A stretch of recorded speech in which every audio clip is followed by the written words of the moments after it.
My name's Craig. I live in Reading in Berkshire.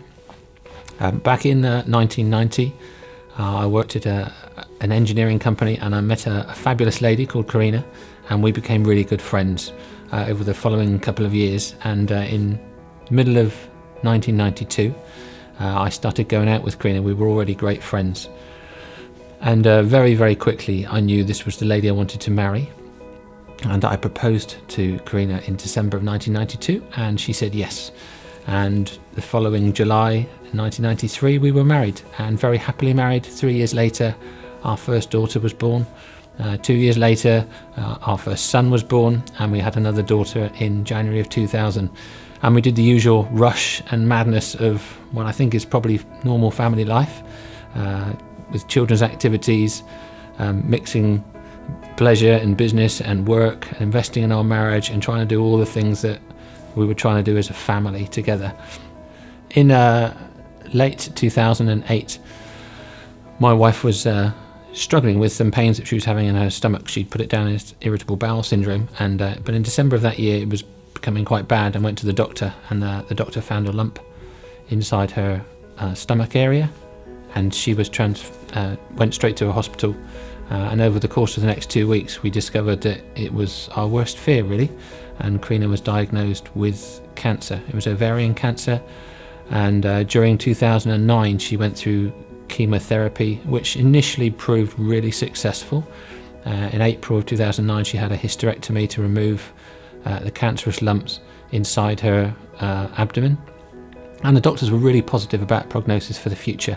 Everything seemed to be looking really good for us as a family, considering the horrible journey that we'd been on for that year. But later on, just a few months after she'd had her operation, the cancer was back with a vengeance.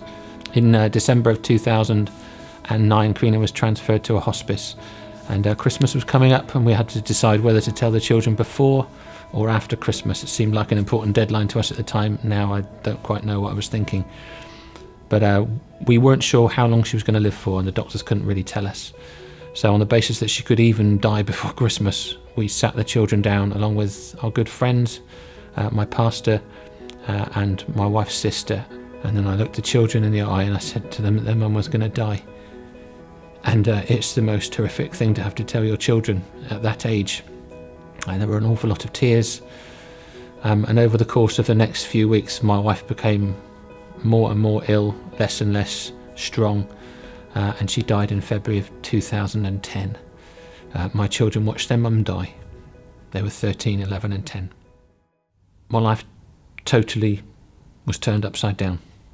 I had to learn a whole new set of skills. I had to deal with my grief, the pain of losing my wife, who I've been married to for 16 and a half years, who I love dearly, and the pain of losing the mother of my 3 children. I also had to deal with my children's pain and their grief, and carry on and be a dad and a mum to my 3 children. I had to manage all the things that my wife had previously done. I think when my wife first died, I had a huge amount of support from friends, from family, from my church. People made us meals, and initially I was in no condition to do anything like that, really. I was just in a whole world of pain. After Karena's funeral, what seemed to me that happened was everybody else seemed to go back to their normal life, and my life was just left in utter pieces, completely shattered, completely turned upside down. I'm an emotional wreck. I'm not working. I'm trying to deal with pain. And friends still carried on being supportive, but nobody really seemed to understand the weight of the pain that you just felt in your heart every living moment of every day. And people continued to help me and support me and love me and pray for me. And I had a particularly good friend who came around and saw me very regularly. But by and large, it felt most people go back to their own life, which is what they do, and you're just left with a world of pain. I had to deal with some loneliness in the evenings, particularly when my children all were in bed and I put them to bed and I'm left by myself. It felt like a really, really tough part of the day. I just wanted to cry. I wanted to curl up in a ball. I wanted to sleep. I wanted just some way to get out of the pain I was in, really. But there was no way out. Each day was a painful day. Each day was difficult. Each day was a challenge. Each day had a huge emotions. I'd walk to my children to school. I'd go shopping and do all the things that I was trying to do to keep our family on some kind of reasonable track, and just to live each day for my children, really. I had spoken to somebody from Charity Care for the Family before my wife died, actually, and had talked about the journey, and they'd said that there was support available, which I then contacted them to find out how they could help me and if they could help me in any way. And I went along to a weekend for young widows. I almost didn't go.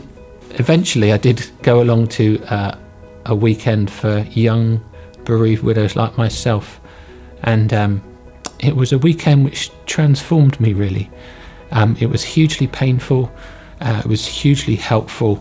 They talked an awful lot about the grief journey, which just helped me on my own journey. But the best thing about it really was being in an environment where everybody understood. Suddenly I was in a world where everybody knew the pain. Everybody knew how hard it was to have young children and to have lost a husband or a wife or a partner. But I know I came away from the weekend much stronger, with hope for the future, and just new skills, really, which I could try and put into place with my children, just to make our lives a little bit easier in dealing with the day-to-day pressures for now a single parent looking after my 3 children.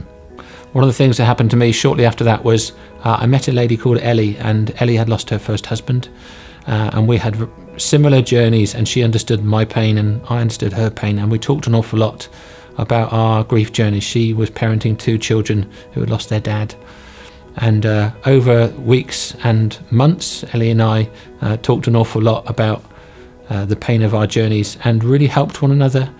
And I'm really pleased to say that I'm now married to Ellie. We are parenting and step-parenting now 5 children, and we're in a good place. And we still carry a lot of pain from our past, but we do have hope for the future. And Care for the Family has been really key for us in helping us see that there can be hope for the future.